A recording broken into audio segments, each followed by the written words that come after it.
A matrix illustrating a supposed ouster plot against President Duterte was presented by a newspaper and then by Malacanang today, much to the dismay, anger, and ridicule of journalists, many of whom called the supposed intelligence report ludicrous and laughable. Maricel Halili with the story. Malacanang claims that journalists and lawyers are behind the supposed ouster plot against President Duterte.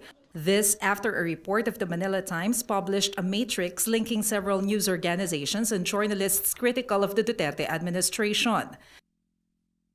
The report was written by the newspaper's chairman emeritus Dante Ang, who is also currently Duterte's special envoy for international public relations. Presidential spokesperson Salvador Panelo says he was supposed to release the matrix on Monday morning, but it had already been published prior to his announcement. He adds that the president himself received the intelligence report on the said matrix. The source of that is from the office of the president. From the president himself.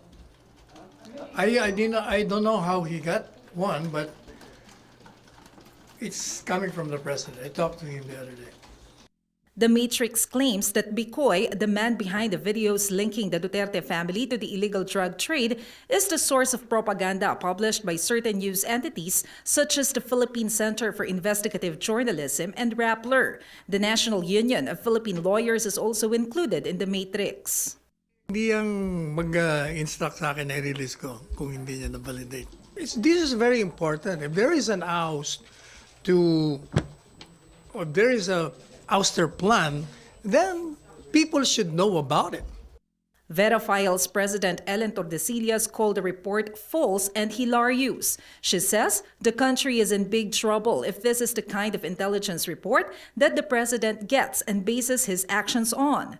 The Philippine Center for Investigative Journalism, for its part, says the matrix was wrong on many points. For one, the matrix linked at least 5 persons to the PCIJ who are no longer in PCIJ's employ. Rappler has also denied its involvement. The online news outlet says the Manila Times under Dante Ang is the reason why journalism schools and newsrooms in the country should be actively educating the youth and communities on what truthful, responsible, and ethical journalism is.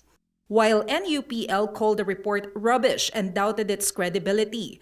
Despite all these issues, Malacanang says it does not plan on filing legal actions against the people involved on the so-called Oust Duterte plot.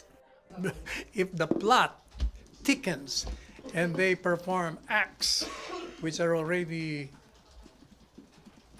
violation of the penal laws, that's a different story.